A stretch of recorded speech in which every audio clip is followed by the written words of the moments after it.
everybody, welcome to my channel or welcome back to my channel. Hope you all are doing very well. So in this video we are going to talk about top 5 tips from MHT CET toppers जो आपको आपके dream college को achieve करने के लिए यानी कि dream college में एडमिशन लेने के लिए आपको हेल्प करेगा.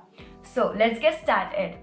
तो the first tip is that syllabus को अच्छे से समझो. यू नो गाइज, सिलेबस बहुत इंपॉर्टेंट है. सबसे पहले सिलेबस को अच्छे से समझना. MHT CET का सिलेबस जो है वो 20% 11th स्टैंडर्ड से आता है एंड जो 80% है वो 12th स्टैंडर्ड से आता है. ठीक है, फिजिक्स, केमिस्ट्री और मैथ्स, बायो पे मतलब 3 सब्जेक्ट्स होते हैं. आपने मैथ्स लिया या बायो लिया है वो आप पे डिपेंड करता है, या आपका दोनों है वो आप पे डिपेंड करता है कि आप दोनों भी एग्जाम दे रहे हो, PCM की भी दे रहे हो, PCB की भी दे रहे हो. तो बहुत अच्छे से उन पर फोकस करना है. हाई वेटेड चैप्टर्स पे लाइक जो जैसे कि काइनेटिक्स है, उसके बाद में थर्मोडाइनामिक्स है, ऐसे जो टॉपिक्स हैं उन पर फोकस करना है. ऑर्गेनिक केमिस्ट्री हो गया, फिर मैथ्स में से इंटीग्रेशन हो गया, बहुत ज़रूरी चैप्टर्स है तो आपको उन पर फोकस करना पड़ेगा. ठीक है, जो चीज़ें एग्ज़ाम में पूछी जाती है तो उन पे फोकस करना है. ठीक है, जो भी अननेसेसरी चीज़ें उनको पढ़ना थोड़ा मतलब कि पढ़ो ही मत, कि अगर नहीं आने वाला है तो उस पर टाइम वेस्ट करके फ़ायदा नहीं. Okay, the second thing is that mock test और PYQs come magic. You know guys, toppers हमेशा जो है ना वो मॉक टेस्ट बहुत ज़्यादा देते हैं, प्रीवियस ईयर क्वेश्चंस करते हैं, उसके बाद में उनको सीरियसली भी देते हैं, लाइक सीरियसली लेते हैं.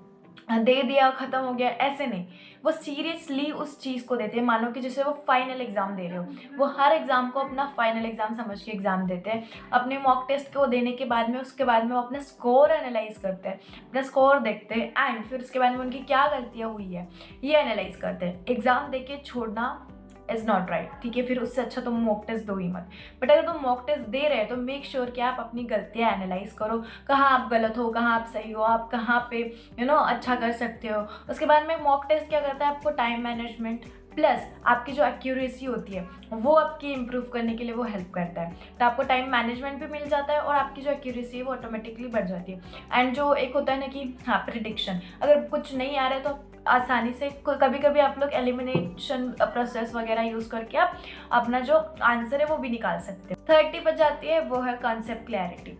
तो concept clarity is much important than रट्टा. ठीक है, तो नेक्स्ट टिप जो है वही है कि अपनी जो कॉन्सेप्ट्स है ना उनको क्लियर रखो, क्योंकि आपका जो रट्टा मारा हुआ है अपना MHT CET में ज़्यादा दिन काम नहीं आने वाला, क्योंकि आप भूल जाते हो. लाइक जेन्युइनली बोलूँ तो भूल जाते हो.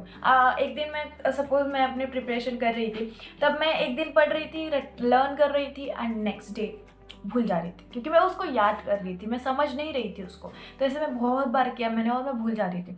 तो कॉन्सेप्ट्स को समझो, कॉन्सेप्ट ज़्यादा क्लियर रखो, अपनी बेसिक से समझो सब कुछ चीज़ें, क्योंकि अगर आप बेसिक से समझोगे तो आपको जल्दी समझ में आएंगी. और रट्टा मारना बंद कर दो. ठीक है, रट्टा मारने की कोई ज़रूरत नहीं, क्योंकि एटलास्ट तुम लोग कितना भी रट्टा मार लो तुम भूल जाने वाले हो. ठीक है, उसके बाद में जाता है फोर्थ चीज़, वो है डेली टारगेट्स बनाओ. ठीक है, तो कुछ बच्चे होते हैं जो लाइक टाइम टेबल बनाते हैं एंड टाइम वाइज लिखते हैं कि 6 बजे उठेंगे, 7 बजे से पढ़ने बैठेंगे, 12 बजे तक पढ़ेंगे, ब्ला चीज़ें बनाते हैं. बट फॉलो नहीं हो पाती है. एंड अगर एक दिन नहीं फॉलो हुई तो उनको लगता है कि नहीं हो रहा है. तो ऐसे नहीं होता है, लाइक एक दिन फॉलो हो गया दूसरे दिन नहीं हो रहा है तो फिर हम लोग डिमोटिवेट हो जाते हैं. जितने डिमोटिवेटेड पहले थे उससे कहीं ज़्यादा डिमोटिवेटेड हो जाते हैं. उससे अच्छा आप क्या करो, टू डू लिस्ट बनाओ. ठीक है, सपोज आपका टाइमिंग कभी कभी चेंज होता था कि रात को लेट सोए हम लोग तो सुबह जल्दी नहीं उठ पाते हैं, वगैरह वगैरह चीज़ें होती है.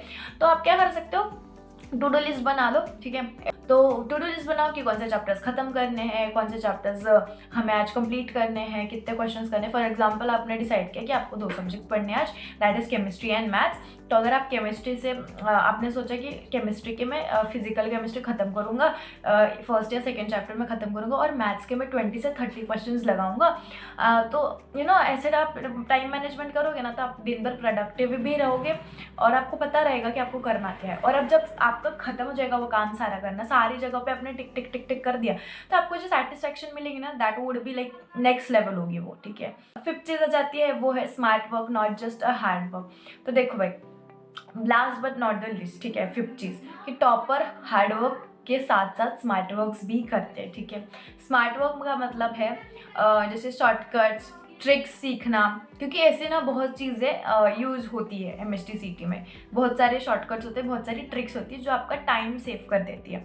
ठीक है। ऐसी चीज़ों पे फोकस करना है जो आपके एग्ज़ाम से रिलेटेड है, बहुत फ्रिक्वेंटली पूछी जा रही है, तो ऐसी चीज़ों पे आप ज़्यादा फोकस करो रैदर देन ऐसी चीज़ें जो अननेसेसरी है। तो ऐसे अगर आप स्मार्ट वर्क करोगे, आप फिगर आउट करोगे, देखोगे कि कौन सी चीज़ है जो इम्पॉर्टेंट है एग्जाम पर्सपेक्टिव से और कौन सी चीज़ नहीं है, तो इसको भी स्मार्ट वर्क ही कहा जाता है। ठीक है, कि उन चीज़ों पे, उन ट्रिक्स पे, उन शॉर्टकट्स पे ध्यान देना जो बाहर, मतलब ऐसे बहुत सारे क्वेश्चन आते हैं जो यूँ 1 सेकेंड में सॉल्व हो जाते हैं एक ट्रिक की वजह से।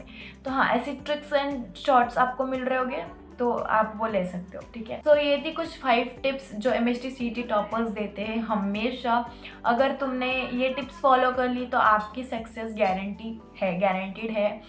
एंड आई होप कि आपको ये वीडियो थोड़ी सी तो इतनी सी तो हेल्प ही करेगी। And yeah that was about it. Bye bye.